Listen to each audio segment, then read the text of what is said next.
Thank you for joining me for another episode of Better Than I Found It, the podcast All Things College Golf. This is Mike McGraw, the men's golf coach at Baylor, and your host today. I'm excited to have Will Zalatoris as my guest on Better Than I Found It. It's his second time on my podcast. 2 years ago, when he first appeared on Better Than I Found It, he was one of the top players on the Korn Ferry Tour. In today's conversation, we talk about his success since that time, not in just earning a PGA Tour card, but the incredible run he has had in major championships. We also discuss his back injury, which ended his season abruptly and also kept him out of playing in the President's Cup last month. Finally, Will tells me what he wishes he would have known in college that would have made his transition to pro golf a little easier. Will drops a lot of wisdom on us today. I hope you enjoy.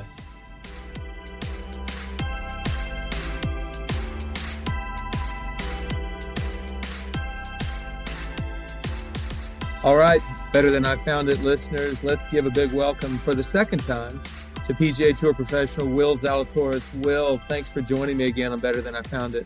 Thanks for having me, Coach. Always great talking to you. Yeah, I wish I got to talk to you more. You're out there living the tour life, and I'm living the college life still. So, no, it's been fun. It's really cool to especially talk to you, considering that I think first memory I think I ever had with you was you followed me at the Byron Nelson when I was 12 years old. So I can't really say many people, or I've known many coaches for, I guess, 14 years, but that's pretty cool. Well, you were a good little player. You've been a good player at every level, so keep that up, would you? I'm trying. Well, you were on this podcast, one of my early guests, a little over 2 years ago. Well, actually, almost 2 years ago this past week. But really, it's not the same. You're a lot has changed for you over the last 2 years. I mean, you're aware of it. Heck, the whole golf world is aware. You're a different in a different spot than you were in October of 2020. Yeah, October 2020, I was playing on the Korn Ferry. I was leading the points list at the time, but I had just finished sixth at that U.S. Open, which got me into the next week at Dominican and finished top 10 there, which got me into Mississippi. And we talked actually at Mississippi, I believe. And, kind of from there, I went on a little run and got my card or special temporary status. And it's been a blur. There's been, the beauty of this game is, as much as we'd love to see progression just go at a steady pace. It's more of the stock market. It goes up, down, up, down, up, down, but the kind of line of best fit is always trending up. And, the Masters to me was probably the most career changing moment that I've had. Finishing second there and kind of coming out of nowhere, my first Masters was incredibly life-changing. And then, went on a nice little run and had a bunch of top tens, and, the win was very close. And, having to try to fight to get into the FedEx Cup playoffs and try to win to get in there. And there's a lot of good lessons for me in that first year, actually. I think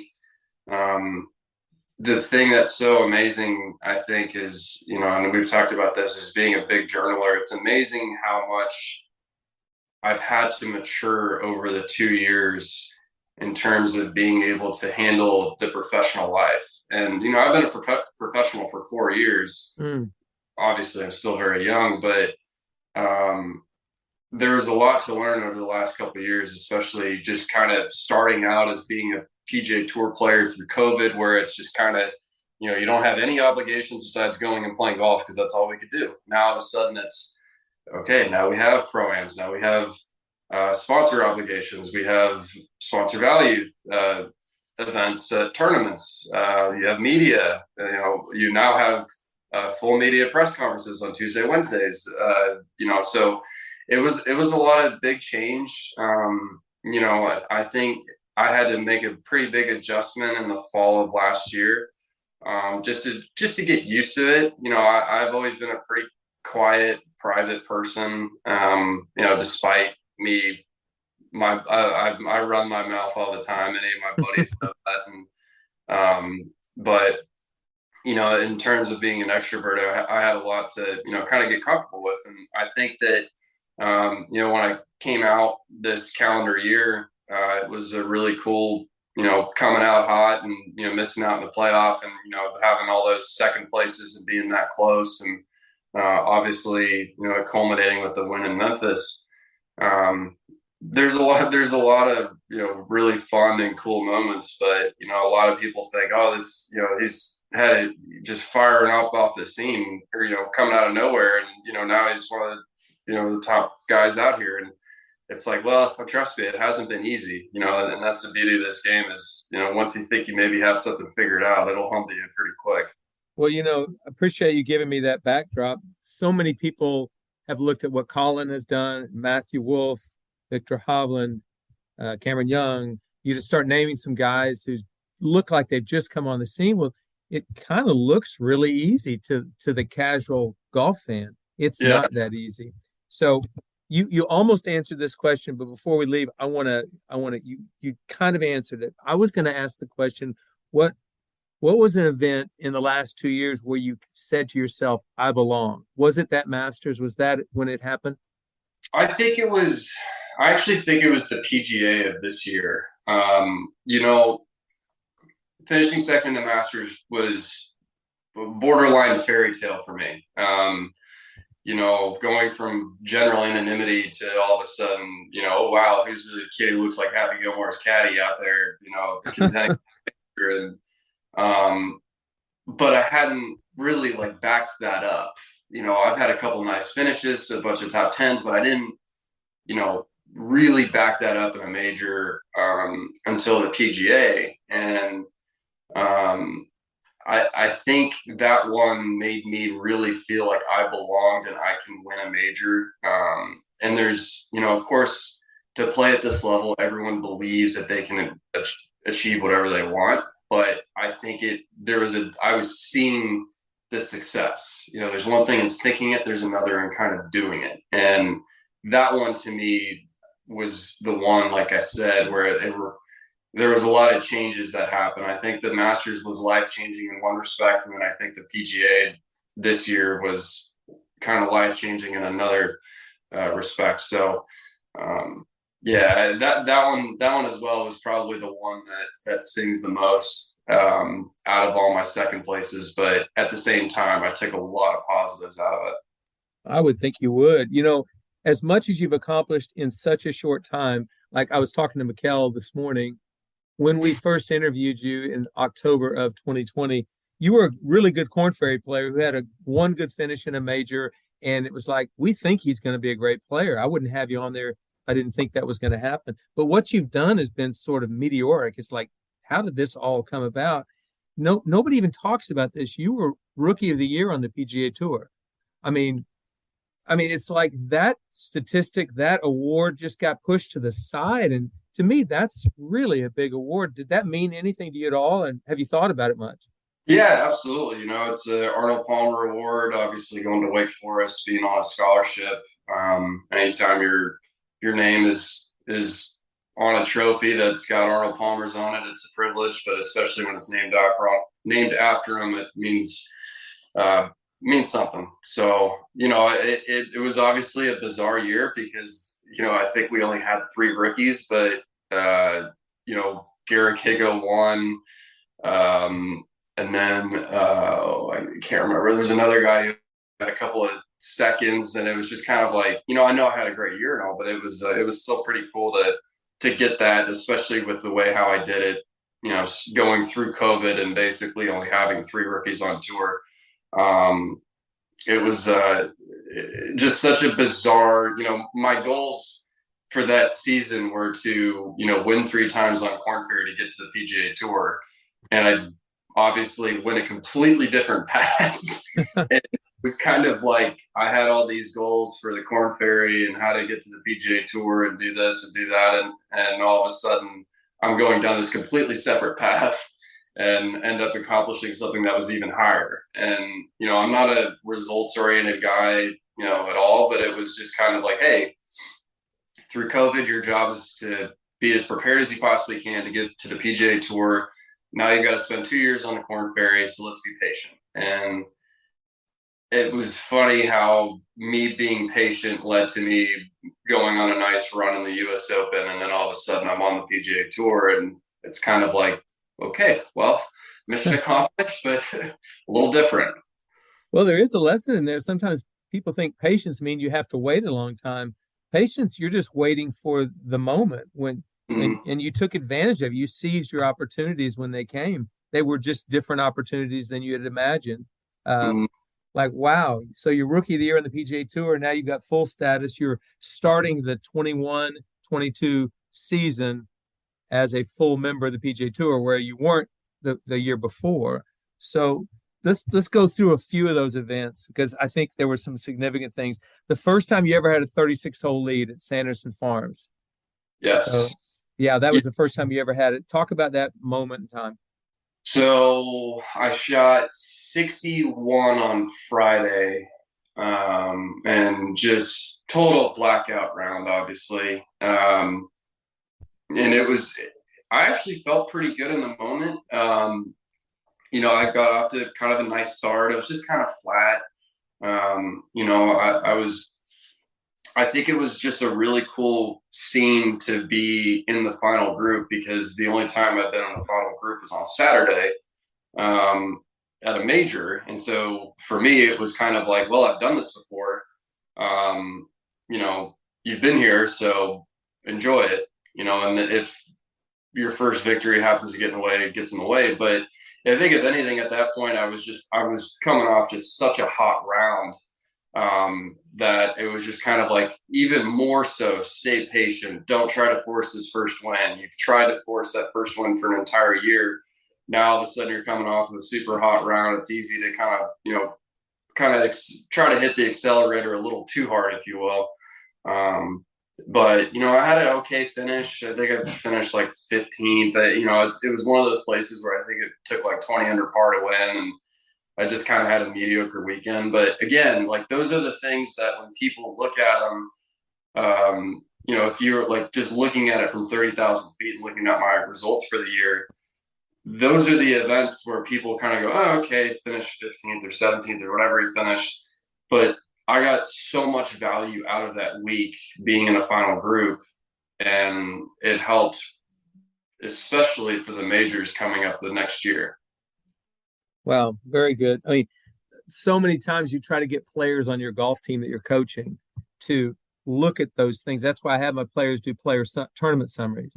Mm-hmm. It's like, if you're thinking well enough, or if you're looking inside well enough, you're probably going to find something that didn't go well this week necessarily, but it's going to provide huge value later. And they have a hard time seeing that at their age. You're only 26, but you're way more mature than a college golfer, I can tell you that. So it's not even close. Well, like I said, the last 2 years have forced me to mature rather quickly. So all the mistakes they're making, I guarantee you I did them all. Absolutely. Of course. I mean, you're a college kid. But so let's go fast forward to the Farmers, which is not very far forward, but you lost a playoff to Luke List. So you really were in position to win a golf tournament there that week. And Luke was my captain's pick in the Palmer Cup. So I've always watched his career very closely. That was his first victory, as I recall. Yeah, it was. So, I had a nice first round on the South. Then we went to the North Course. And quite frankly, I was more, kind of really cool that you do the tournament summaries, because this is, obviously kind of what we're doing. I was more disappointed actually in my Friday round went on the South, had a good round on the South Course, then went to the North Course on Friday. And I was more disappointed, I think, in the 68 that I shot there. I chipped in twice for two eagles, and then just made a bunch of pars. And it was just on that golf course, if you're playing the par fives, I think I played them in 5 under that day. To shoot 4 under you can just tear that place apart. And so I really left a lot out there. And, I think, I had a pretty good Saturday. I played with DJ and Joaquin, and, it's always fun to get paired with DJ just because of the crowds. But I think I chipped in 4 times in 4 days. And so, of course, once you start I think I hold out 2 shots from about 45 yards. And so you kind of just those are the stuff you kind of just have to laugh at, where you're like, hey, when it's your week, it's your week.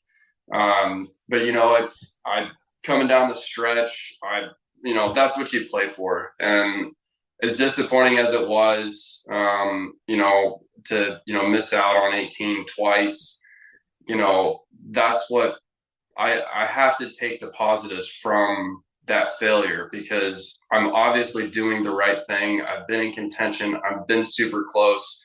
And I got asked the other day a really interesting question was, did it ever worry you that because you finished second, like, were you worried that was becoming part of your identity? Where it's like, hey, if you start thinking, basically, do you think you're becoming a choke artist? And I was kind of, essentially, and it's like, well, I didn't really lose a tournament until, in my opinion, that moment. And, Luke made a ridiculous birdie in the playoff out of a plug lie and hits a shot to a foot. And, okay, he did what he was supposed to do. He made it really hard on me to go out and win it. I had to go play good golf, and I didn't. And I think my response to that question was, the path that I was on and what I wanted to accomplish. Like, I knew with how hard I was working and what I want to do with this career, these failures are just steps in the journey. They're not who I am. They're just part of everything. And it's going to make that first win, that much more special. And, obviously I had to cut my teeth a little harder than Tom Kim. Tom Kim's making it look real easy out here. Obviously he just wanted Vegas this week for his second win, I think, and, like some silly number of like 15 starts on tour or whatever it is. But it makes the first win that much more special. And I just knew that my time was going to come to get that first win, just like I know deep down that I can win a major. Will it happen? I don't know, but I know I'm capable of doing it, and that's all that matters. Well, and one of your contemporaries from the state of Texas, Scotty Scheffler, showed you that that's definitely a possibility. He's had an incredible year this past year. But, I'd like to find anybody in pro golf over the last, I think it's 8 majors for you, that's had 6 top 8 finishes in those 8 majors. Is that a correct statistic? Have I got that right? Sounds right. Okay. Either way, I'll take it. Well, I'm just looking at it going, my gosh, that's a great major record. Not for an established Tiger Woods in his 30s. We're not talking about that. We're talking about a young guy who's just kind of getting his feet wet. And so I'm going to ask you this question. What makes your game so well suited for major championship golf? Now, it's suited for all kinds of golf because you've played well in tour events, but for major championship golf, you can play well on any of these golf courses they're throwing at you right now. And then I've got one other question related to that after you answer that. Yeah, I think it's multi-part. I think the first part is obviously being a really good ball striker.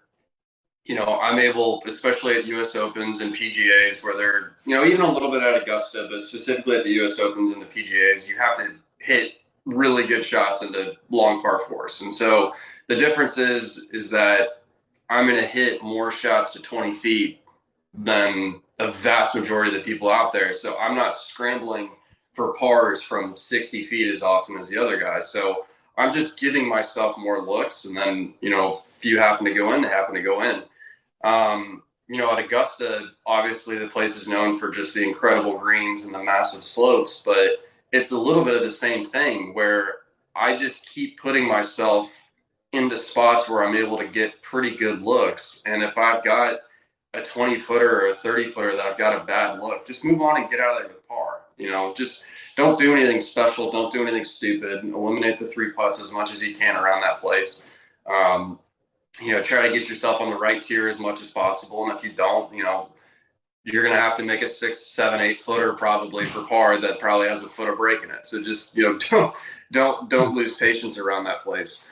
The second part of it when it comes to majors is I've never really had a deep down goal of being number 1 in the world or, winning 25 times on tour. I've just always wanted to win a major. And so the best answer I can give as to why I always feel really good about majors is, obviously a little bit like you said, it suits me when it comes to, you've got to be a really good iron player at a lot of them. But I just feel that, look, if I play, let's just say I play 10 years on tour and I play 40 majors, you don't get that many. And the last thing I want to do is go around a major and think, be timid or second guess myself.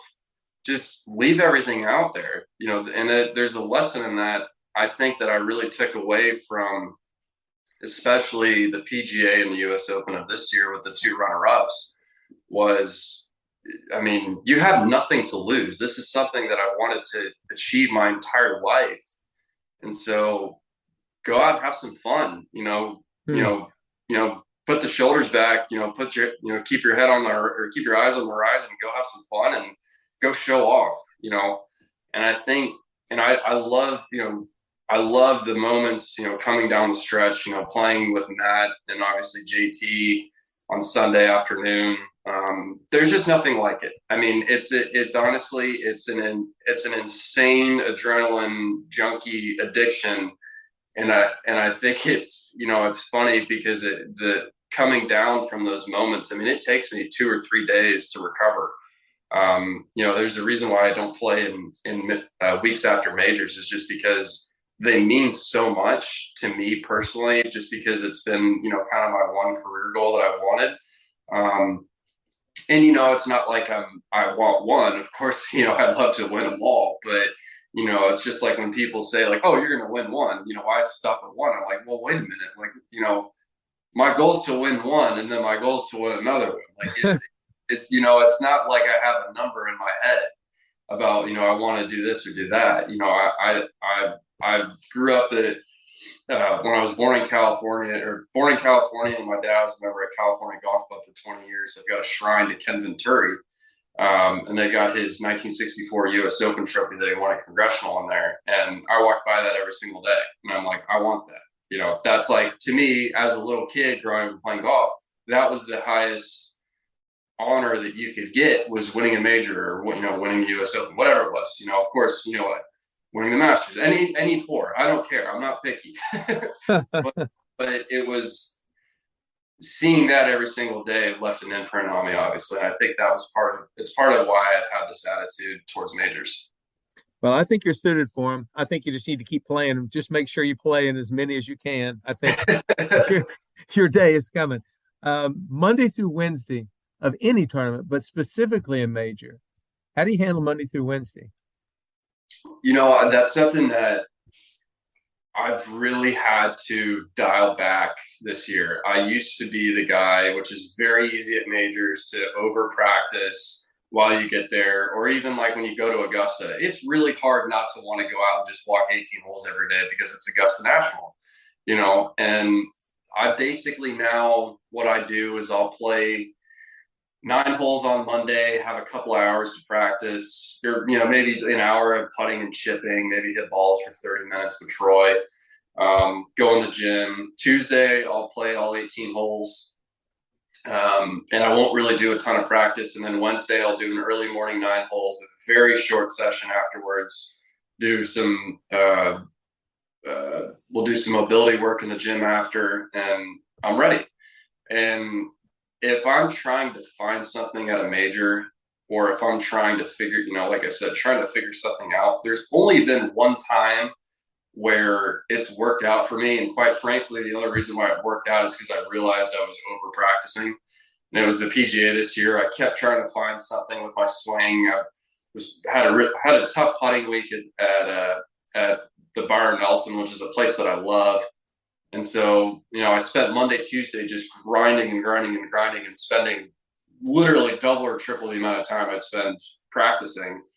And finally, Wednesday night at 7:30, I'm just sitting there looking at swing videos, looking at putting videos. And I was just like, all right, I think I'm doing this with the putting. Like, your job's to go out tomorrow, just get better. All right, when we're playing tomorrow, where we're hitting that cut, let's make sure that we get my left hip a little bit deeper so I can give myself some space and get that path going left so I don't block it. And just did that. That's all I needed to do. go focus on these two things, see what it adds up to. And I remember, I think I made like a 12-footer on the first hole, 2 putted from like 50 feet on the next, made the 35-footer on the third, and then a 40-footer on the fourth. And I'm looking at my caddy like, hey, we're back, bud. We got this thing figured out. But it was a great lesson learned.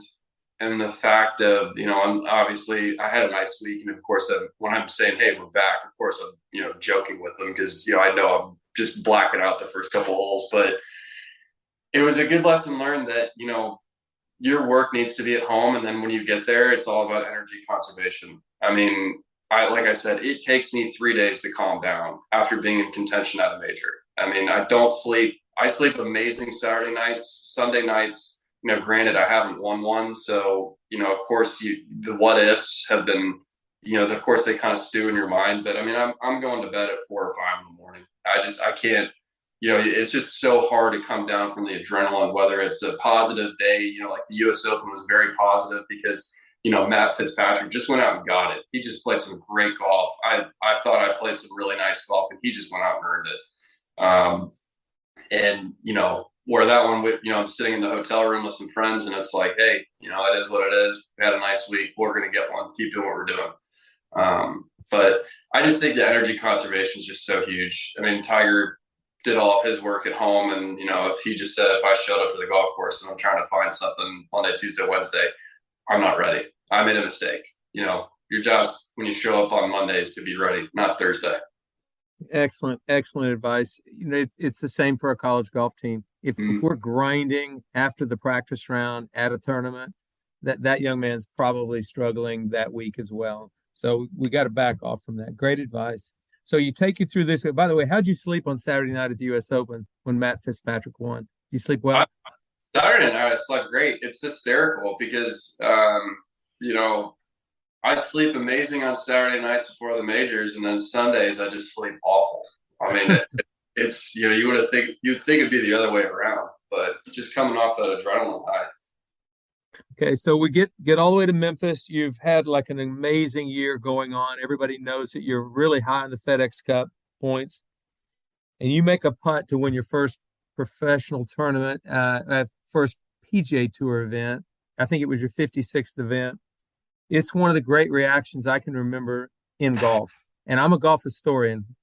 And that reaction where you said, "What are they going to say now?" was I got chills thinking about it. Talk to me about that moment, because obviously that meant a lot to you. Yeah,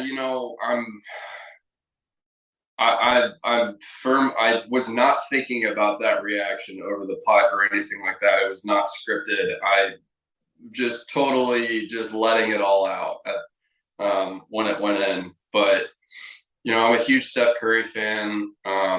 Being born in the Bay Area, I like rooting for the Warriors. I think it's really cool to see Steph's progression from when he was drafted and being you're too small, you got bad ankles, yeah, you can shoot, but you can't carry a team. And now he's it's not even arguably, he is the greatest shooter of all time. And and when he won his last trophy or won the last championship this year, everyone kind of wrote him off because, you can't win without Kevin Durant. You need the dynasty. You guys are just, you're just buying a team. And so for him to do it the way he did, and he just won his first NBA finals, and he said, what are they going to say now? It really resonated. And it wasn't malicious. It wasn't directed at anybody. It was just like, hey, I've been written off plenty of times, and that's okay. That's part of, if you've got criticism, like that means you're doing something good. And so for me, like, to hold those clutch putts, having to make the one on the 72nd, then the second playoff, and the third playoff when I finally won, it like I said, after failing a couple times and, missing, an 8 and a 10 footer in San Diego, you're not it makes it that much sweeter to do it the way that I did, especially after losing a couple playoffs. it just was really special. So yeah, the reaction, I look back on it and I almost kind of cringe because I'm like, I can't believe you did that. But yeah, it was, it meant a lot, and it was a really cool moment. And, in a wild time too, because it was my first week on the bag with Joel. And Joel did he just did an amazing job of keeping me in the moment and the psychology behind, like he wrote about 15 dad jokes in his yardage book just to kind of keep it light when everything's got tense. They're terrible, stupid jokes like, what's brown and sticky? And he's like, a stick, and so just to keep me, if things were getting a little harsh, but a quick sidebar going back to Joel was this, it takes a lot to tell someone in your first week in contention that, hey, we need to do this. And the fifth hole of the day, I was trying to hit like a punch 7-iron out of the rough and run it up on the green.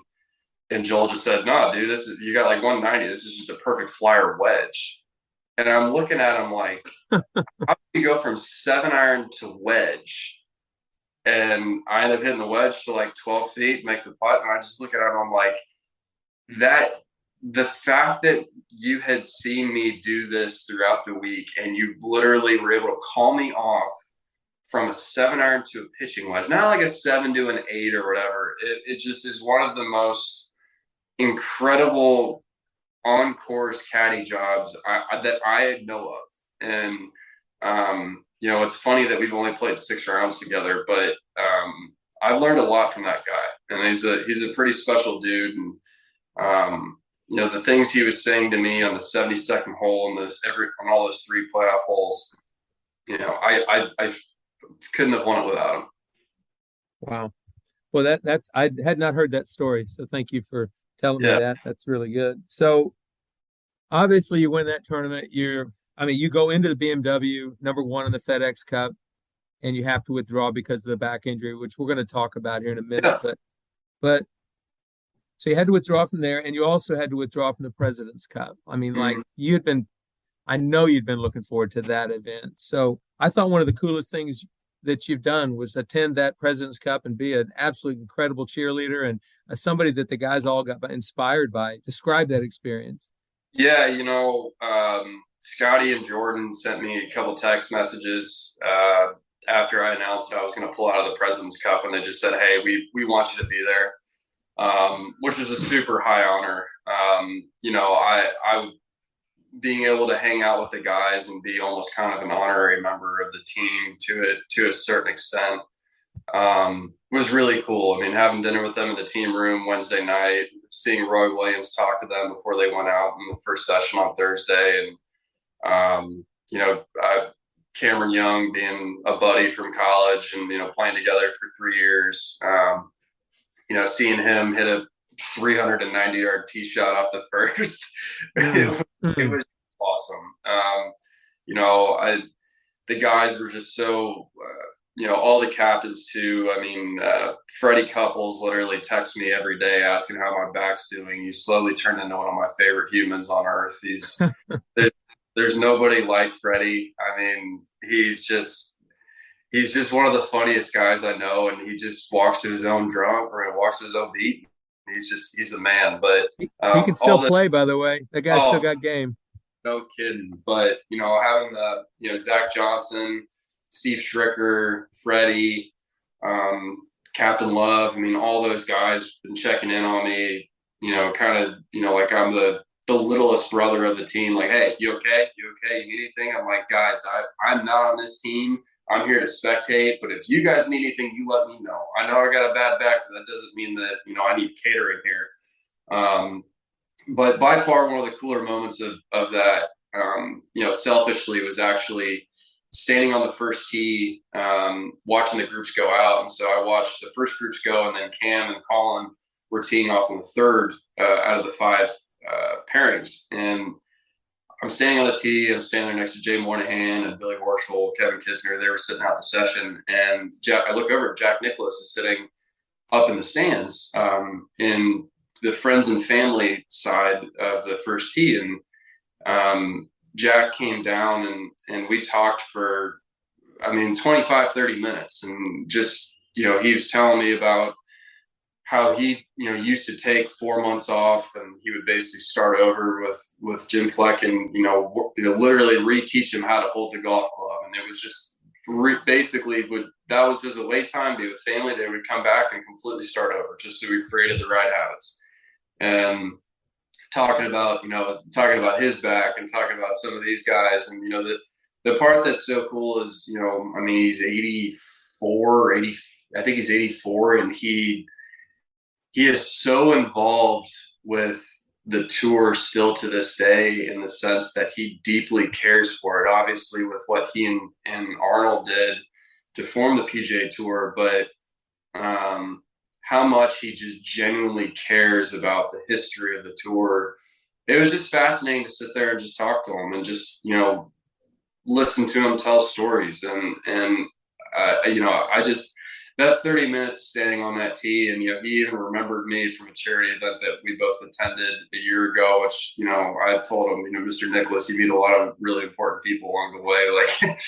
Like, you even remember me, because I kind of wasn't really like on the golf landscape at all at the time. And, but just what a cool person. His wife Barbara was there too. And it's just, like I said, it's selfishly one of my top 3 golf moments that I've had in my career, is just standing on the first tee of the President's Cup and listening to him talk about the start of the tour, the start of the President's Cup, some of his career, and just absolutely incredible. Wow, that's a good story right there. Jack Nicklaus was the hero of my youth. Obviously, grew up in the 1960s and 70s, and he shaped the way I thought golf was supposed to. I even sort of had a putting stroke like him. Now, it wasn't quite as good as his, but I modeled his putting stroke. Great to hear that. But speaking of that, Jack has been one of the people who's been sort of not totally outspoken, but he hasn't been a fan of live golf, obviously. And it's been on pretty much everybody's mind in the game of golf for the last few months. And so I'd just like to ask you kind of where you are with that, and have you been approached, that type of thing? Just anything you can think of regarding live. Yeah, I've been approached. I am, that's kind of what I was telling, what I've said is like, look, I am through and through PGA Tour, but, you still have to understand what's out there. And I think the thing that I tell people a lot is, go and find the facts yourself when it comes to this situation, because a lot of it is rumors. We saw it this past week with, oh, they're going to get official world golf ranking points. Well, then they didn't. And so there's just, and they still might, I honestly, it's way above my pay grade. But the thing that I just tell people is, I'm going to echo some things that I've said in the past, but, where the tour is going, especially over the next 5 years, there's, in my opinion, there's just really not a choice. And if you want to play in majors and want it to be about legacy, and you want to play for your entire life, being on the PGA Tour, it obviously has the history. Now, of course, LIV is just getting started. They've run some very nice events. They've had, some big names win tournaments. But the thing that I keep telling people is that it's not life-changing money for the guys that have gone. It's a nest egg for the guys that have gone, that they can have guaranteed money. And I fully get it. I am not the guys who make their decisions. It's their decision. I don't, it's like parenting. You parent your kids the way how you do it, and I'll do it how I do it. But, I'm not going to tell you how to raise your kids, and you don't tell me how to raise mine. And it's your life. It's my life. So the only thing that I tell guys is find the facts. And right now, they don't have official world golf ranking points. So if you haven't won a major, you're not really going to be eligible for the majors after the next year. The thing that about LIV, to me, especially when it comes to the official world golf ranking side, is the way how the points are done. If they got points for this past event, they're looking between 12 and 17 points for the winner. A Korn Ferry event has 14. So for them to come out and be so frustrated by, oh, we deserve it, we've got the best players in the world, you don't have the depth of field on top of that.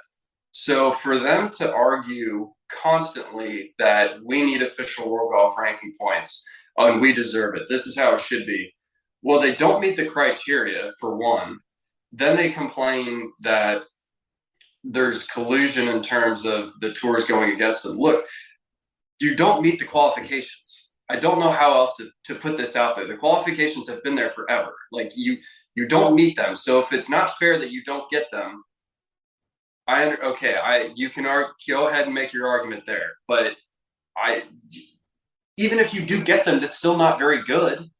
So even if you go out and play those 15 events or 16 events, you still need to play 20 times a year to be eligible or to max out your official world golf ranking points to get into the majors. And obviously I'm centering this around majors because obviously, like we talked about, that's what matters to me the most. If we went out and played in a US Open and we played for the total purse was $100, I think probably 98% of the field would still show up, maybe 99.9. But the big thing that I keep telling guys is that the money that you see that they're getting in terms of guarantee is not life-changing, because the money that they would have made sticking with the PGA Tour when it comes to the pension plan, basically the way how you got to look at it is, so I was showing this example. There was this one player, I won't name his name, but if he started his career, he had made about $20 million over his career. And if he had started his career this calendar year and had the exact same career going forward, he would have made $140 million and he would have more money sitting in his pension. So a guy that had made 20 million is basically, it was like 136 plus what he had in his pension or whatever it was. There's just no comparison. Now, the difference is that you have to obviously play a long time for that to happen, get vested with the tour. There's no guarantees that, it's not about how well you take care of your body. You just never know. You might get in a car accident and whatever. So that's why some of the guys take the guarantees. But if you're doing it strictly for money, you're betting against yourself. And I get it that they've got $3 trillion, or the PIF has $3 trillion, but quite frankly, it's not enough to sway the big names. And so that's why they're the names that have stuck with the tour, because we care about history, we care about majors. But on top of that, the competition has been amazing, because the money that we're going to be playing for in the next few years is absolutely incredible. It is flat out amazing. There's going to be guys that are going to make $3 million and lose their cards in 2026. So basically what you're looking at is your league minimum, if you will, is $500,000. And for you to keep your job, you're going to have to make $3 million. It's really hard to complain about that. And you can control your schedule. The changes that we're making are awesome, because now we're having the top 20 guys show up, basically 13 weeks out of year, which before it was, if you include the majors, it was basically 6. So it's just, to me, and I get it. I get why guys go. Like I said, I've got no problem with them going. The only thing that I just want to keep saying is that just look at the facts, look at the numbers, look at, obviously like I said, I've been approached,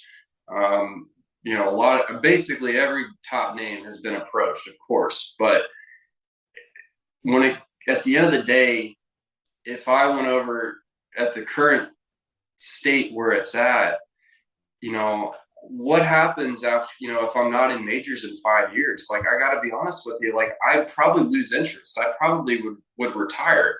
It's not about money. Everybody out here makes a good chunk of money. And trust me, I'm the ultimate capitalist. I go out and make as much money as you possibly can. But I'm also going to tell you, I'm the ultimate capitalist while also going, first and foremost, I want a major. I want the history first and foremost. But the thing I will also say is that the path that I'm going down will be the most lucrative in terms of where we will play going forward. So I'm playing for history. If I play for 10 years on this side versus 10 years over there, the money that gets put into your pension conservatively, if it doubles every 9 years, like I said, I'm giving conservative numbers to have the argument as neutral as possible. There's just no comparison, in my opinion. And so I try to tell everyone this as much as I can. And guys, of course, will change their stances or, ask certain questions. But, most of the time when I get asked, certain questions when it comes to the financial side of the tour, I just tell them, I got to be honest with you. I'll go find it out for you. I don't know. I don't want to sit here and say, oh, no, that's malarkey, whatever. If I can find black and white and discredit any rumors against the PGA Tour or against LIV, I mean, look, LIV does some great things too, and there's some rumors that have been negatively against them. So my whole point is that just find the facts. That's all I care about. Well, and you gave me some facts I didn't know today, so thank you for that. I know that's the first time I've heard it from a player's perspective. Mm-hmm. You can hear Twitter perspective, you can hear Instagram or whatever, but that's good that you said that. I appreciate well, that. Even, when I had this interview with Graham Benzinger, I did the interview about 3 months prior it was posted. And so, of course, it's LIV is in the golf landscape is changing every single day. And so, of course, I got wrecked for saying, oh, well, it's not life-changing money. And they're saying, well, heck, if it's $100 million, it's life-changing for anybody. And I just said, well, if you look at the fees and taxes that you have to pay on everything, if the guy has made $80 million in his career on and off the golf course and you give him another 40, what are they going to buy a G5 instead of a G4? And like I said, I mean, I'm the ultimate capitalist, but if they're going for money, that's just say it. It's not about changing the game. It's not about, this or that. Just say it. And it's okay. I don't, like I said, some of the guys that have gone for money, I'm totally okay with it. I got no problem with it at all. And some of them are some of my closer friends, and, we disagree on it, but, I think part of it too is it doesn't need to be a Republican Democrat, Congress conversation of, where we're going to blows. It's just, hey, you guys think this is best. We think this is best. And, I deeply care about the game. And if obviously they're in their beta stage, but, if they do things the right way, then they do them the right way. But again, I don't do this for money. If the majors are off the table, I'm sorry. I can't ever get behind. Thank you for saying that. And the thing about it is, if you are attempting to win majors as you are trying to do, and you've been very close so far, the money's coming anyway. So it's like you're getting that as a byproduct because you're going for such a high level of excellence in the game of golf. So I applaud you. I haven't criticized one player who's gone over there yet, and some of them are former players that I had at Oklahoma State. Sure. Not criticizing them. That's their decision. It's a personal decision.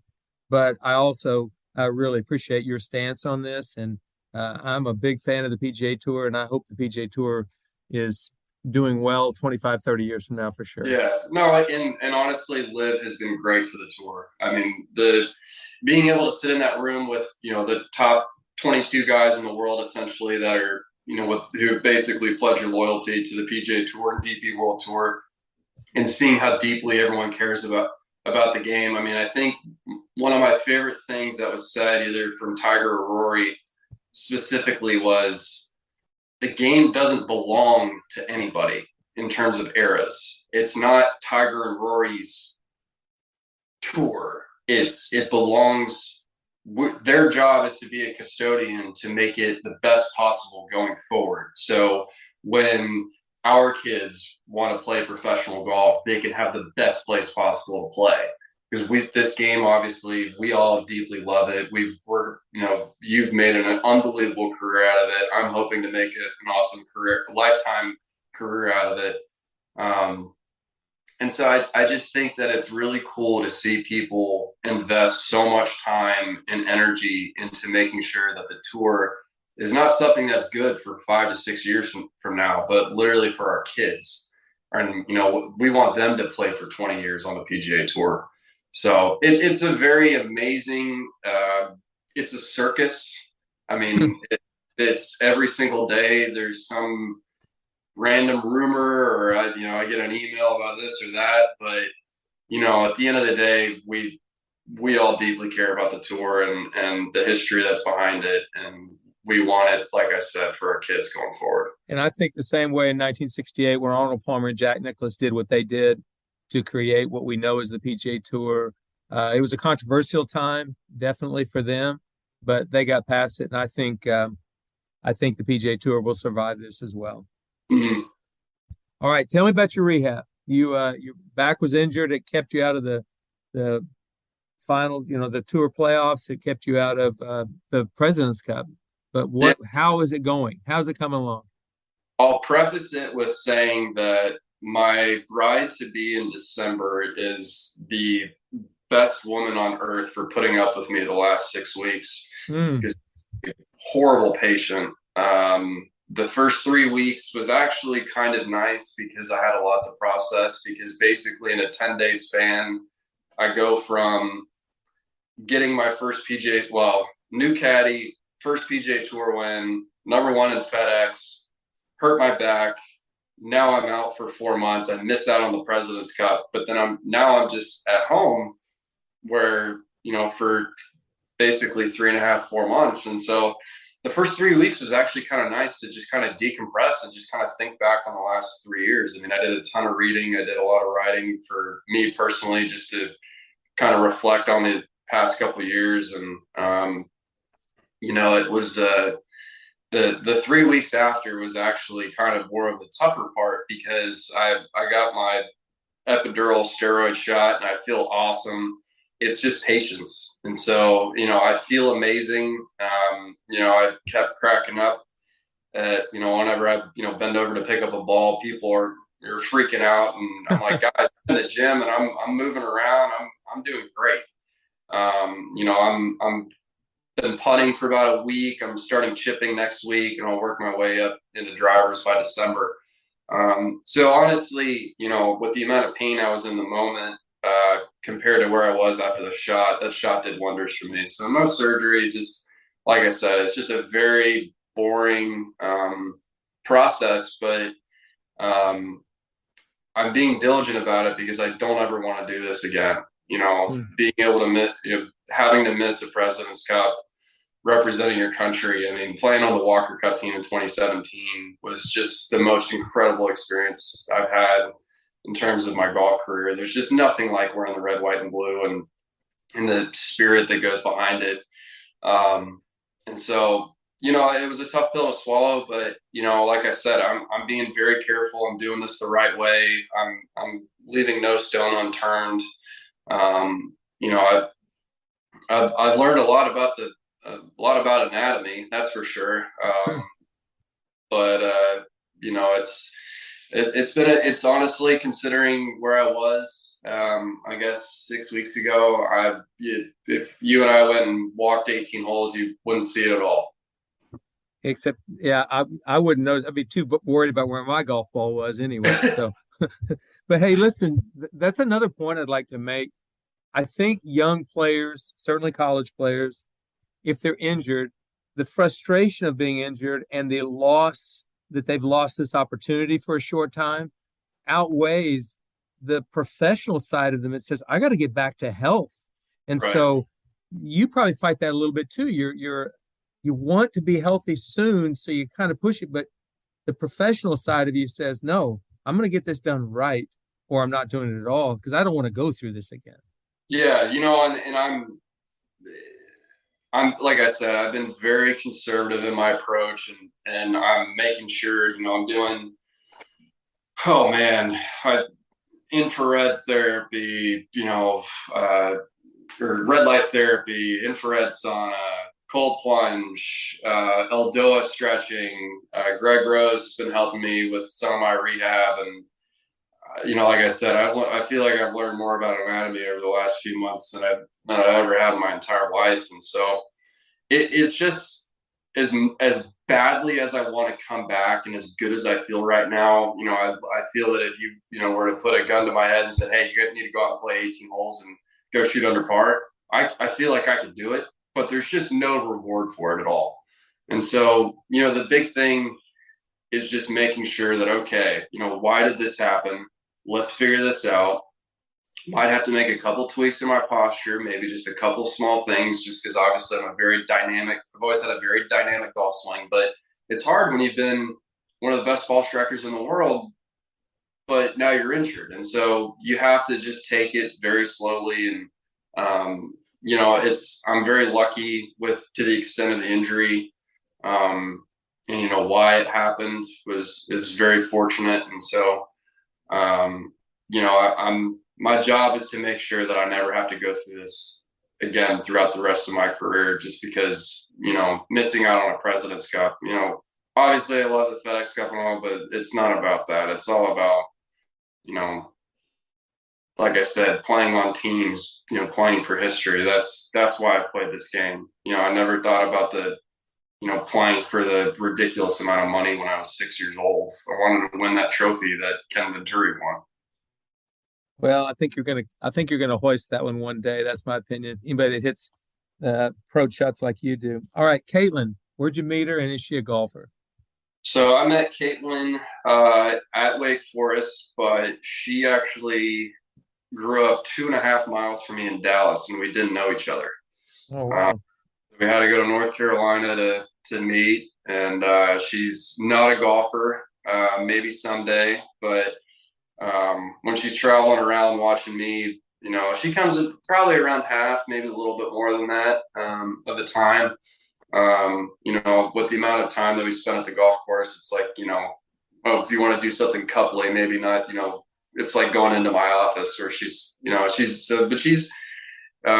we've gone on a couple little golf dates every now and again. But we've got a dog at home, we're getting another dog. And so it's been a lot of fun. And, but she's just picking up horseback riding again. She used to be a hunter jumper, and so we've been joking about our love for animals. That we're getting another dog. She's getting back up into horseback riding. So I think once we get our foundation going, it's definitely going to be animal centric. Well, that's okay. My wife and she's taught me the love of animals. We've got 3 dogs and 2 cats, and she wants horses, so we'll probably end up with those as well. So, all right, one question that I asked you and it got lost in the text message thread is this, and I hope you're prepared for this. What do you wish you would have known in college that would have made professional golf, although you've made it look pretty easy? It's not easy, but would have made it easier. What would you have liked to have known in college? This was such a good question that it was so funny when you sent it to me that I almost was like, okay, I need to get back on the podcast, or I need to call him and just talk to him, because I honestly want to hear this from you more than from me. But I was thinking about it over a couple hours, and then I realized, I was like, all right, I really need to think about this. But I think my 2 big things I would say is, don't make the tough times bigger than they are, and don't make the high times bigger than they are either. I think that anybody who wants to be good has some tough moments, and they make it bigger than it is, kind of hitting the panic button that, oh, I need to do this, I need to do that, or, oh my gosh, if I don't start playing better, or maybe I'm not going to be a first team All-American, or, I need to be on a Walker Cup team, this is my last chance, or yada, yada, yada. At the end of the day, your job is to get better at golf. Those are results-oriented things. Everything that comes along the way, your job is to go and get better. Cameron Young, who's my buddy from Wake, and he crushed it in college. But there were plenty of times for him where he didn't know where he was going to go, and he was frustrated with his game. The one story that I want to add to this before I add my second part is Cameron Young, his first year out. Not a lot of people know this. His first year out was in the middle of COVID, and was in Monday qualifiers all year. Didn't have much success at all. He gets to Nebraska, which is the last qualifier before they have Portland, where they go straight down the points list. And we had a short season because of COVID, so there were only like 12 or 13 regular season events. He Mondays in, finishes 9th. Top 25 gets into the next week on Korn Ferry. Had he finished one shot worse, he would not have made it to the Korn Ferry playoffs. So he goes to Portland, finishes top 5 there. gets into the playoffs, finishes high enough to where he's able to get in the playoffs through there. He then finishes like second, eighth, and like fifth, just straight top tens across the board. Is able to get special temporary status from there. He then ends up winning back-to-back weeks the next year, ends up getting his card. But literally, if he was one shot worse in Nebraska, he would not have gotten his card, or would not have. I'm not saying that he wouldn't have gotten here in the same, it would have had to have been a different path is all I'm getting at. But his path to me is amazing. And so I asked him this question. I said, what clicked? You played with so much pressure. And it's the exact same thing. I went through 8 months and I didn't really panic. I mean, trust me, man, it was not fun. I did Monday qualifiers as well for a year and a half, but he just said, hey, my job was to go get better. And I knew that eventually I was going to get there. And it was a really cool thing. I think, the second part to that for me is in college, we're all, you guys are blessed with an amazing facility. Wake Forest is blessed with an amazing facility. It's the art of getting the ball in the hole that matters. And that's what makes great players. The guys who maybe one day aren't hitting it good and they, make up and down and turn a 75 into a 71. That's what makes a great player. And over time, you just save that one shot at tournament, not even one shot a round, but just that one shot at tournament. You'll be amazed at just the progression that you see. And that's the thing about guys in college, from college to professional golf, is we think, oh, we need to fix our swing. We need to be perfect. Everybody does it their own way. And it's your way that you need to find and own it.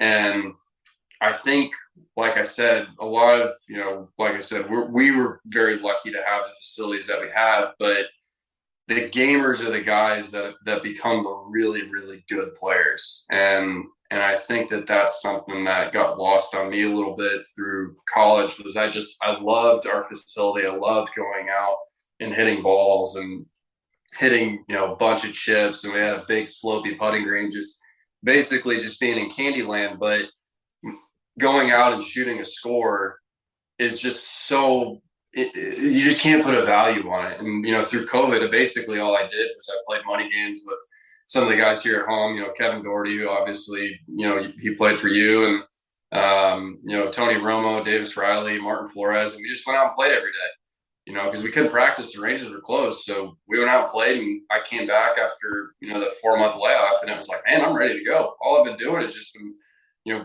trying to make pressure putts and, playing in games, and there's just, you can't simulate it, and you can't simulate the pressure of playing. And so that's why I wanted to make sure that, the first part I'm very adamant about. The second part, to me, I think is something that just gets lost every now and again in college.